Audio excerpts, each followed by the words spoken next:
2 мамыр 1945 жылы тарихтың ең естен шықпас күндерінің бірі. Гитлердің лидерлік еткен Германия тарихтағы ең үлкен қанды соғыста Қызыл армияның Берлинді жаулап алуымен жеңіліс тапты. Ешбір жолы қалмаған Гитлер сүйіктісімен бірге дәрі ішіп өз-өзіне қол жұмсайды. Фюрердің өлгенін естіген генералдар оның соңғы ісіне дейін жалғастырып, олар да өз-өзіне қол жұмсайды. Олардың ішіндегі ең атақтысы пропаганда министрі болған Жозеф Гоббельс еді. Гоббельс бірінші балалары және әйелін дәрі арқылы өлтіргеннен кейін өзде дәрі ішіп өледі. Керде қалған генералдар және саясилар болса, соғыста жеңіске жеткен елдердің бұйрығымен абақтыға және асып өлтіру жазасына кесілген. Дүниеге қауіп салған бір идеология жойылған еді. Бірақ соғыстың салдары да өте ауыр болатын. Қарапайым халықпен қоса есептегенде 65 миллионға жуық адам өз өмірін жоғалтты. Гитлердің Германиясы соғыста жеңіліс тапқан болса да, Еуропада үлкен жаралар тастаған. Лондон қаласына аса ауыр соққылар жасаған еді. Уоррен фон Браун сол кездегі ең атақты ракета құраушы ғалым болатын.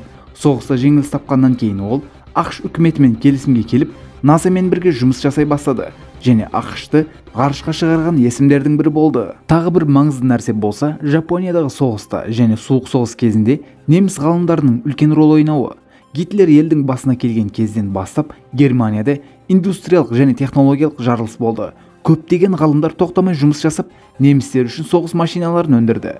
Бірақ бір тараптан неміс ғалымдары Америкада ақш үшін технологиялар дамытып жатты. Яхуди болған Альберт Эйнштейн немістерден қашып ақшқа орналасты. Атом бомбасының жобасын президент Рузвельтке ұсынған Альберт Эйнштейн еді. Бұл ұсыныстан кейін сол кездегі ақш президенті Франклин Рузвельт Манхэттен жобасына рұқсат берді. Бұл жобаның басынан неміс ғалымы Роберт Оппенхеймерді қойды. Жобаның соңында болса ортаға атом бомбасы шықты. Соғыс біткеннен кейін америкалықтар тонналаған кітаптарды және зерттеу жұмыстарын ақшқа алып кетті. Немесе ғалымдармен келісімге келініп, өткен уақытта неміс халқы үшін жұмыс істеген ғалымдар енді ақш және ақш халқы үшін жұмыс істей бастады. Соғыстың соңына келетін болсақ, немістер өз жазасын алғаннан кейін оған қарсы болған елдер Германияны бөлуге шешім қабылдады. Германия 4-ке бөлінді және ақш, Англия, Франция, Совет одағы елдері арасында бөлініп алынды.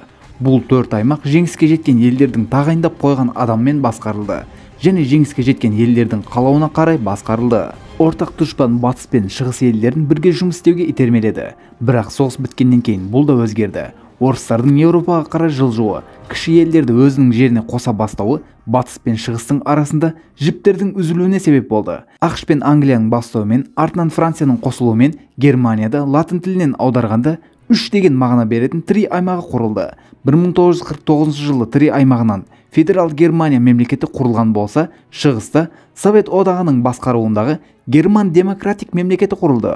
Батыс Германия өзінің бастамаларымен демократик және капиталист жүйемен жақсы дами бастады. Уақыт өте келе басып алған елдердің елден шығуымен идеологиялары Батыс Германияда атақты болды.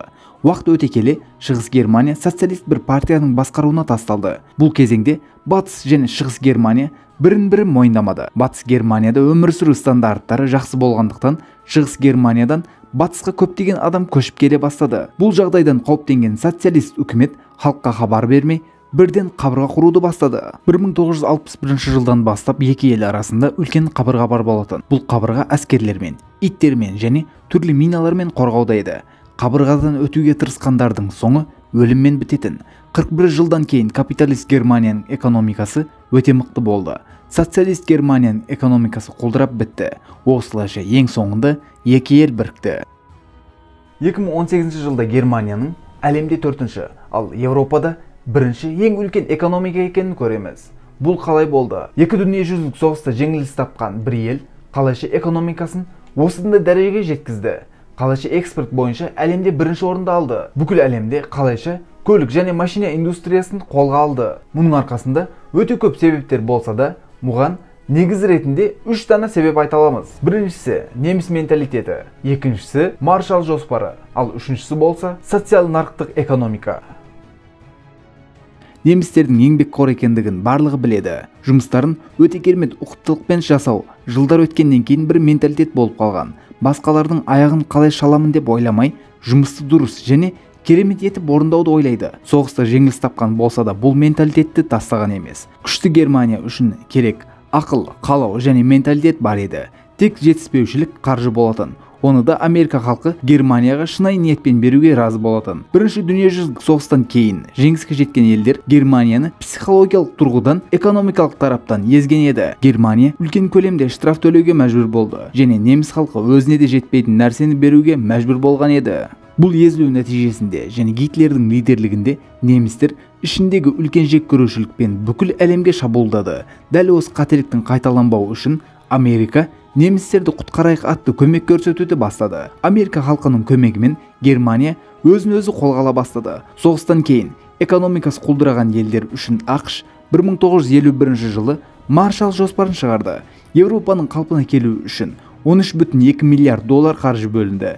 Бүгінгі таңда бұл ақша 140 миллиард долларға сәйкес. Маршалл жоспары арқасында экономикасы құлдыраған елдер үлкен көлемде қаржылай көмек алып, көптеген өнімдерді импорттады. ақш-тың осыншама жақсы істері тек қана жақсылық жасау үшін емес екендігін білген жөн. Естен шығармайық. Екінші дүниежүзілік соғыстан кейін екі ел ғана аяқта тұра білді. Бұлардың бірі ақш болса, ал екіншісі Совет одағы. Екі ел 50 жыл бойынша әлемдегі суперкүш болу үшін қырғи қабақ соғысында болды. Еуропада ақырындап тарай бастаған марксизм, социализм және коммунизмге қарсы ақш-тың бір нәрсе жасау керек еді. Егер бір нәрсе жасамаса, өзінің статусын жоғалтып алу мүмкін болатын. Маршалл жоспарына қатысқан елдер түгелдей социализмге қарсы шығып, өзін ақш-қа бет бұрған деп есептейтін. Маршалл жоспарымен ең көп қаржы Германияға, Англияға және Францияға бөлінген болатын. Қазіргі таңда Германияның ең үлкен 4-ші, Англияның ең үлкен 5-ші, ал Францияның ең үлкен 6-ші экономика екенін көреміз. Нәтижеде қаржылай көмек келгеннен кейін неміс халқына өздерінің бұрынғыдай істеп жүрген дисциплинамен жұмыс істеу қалды.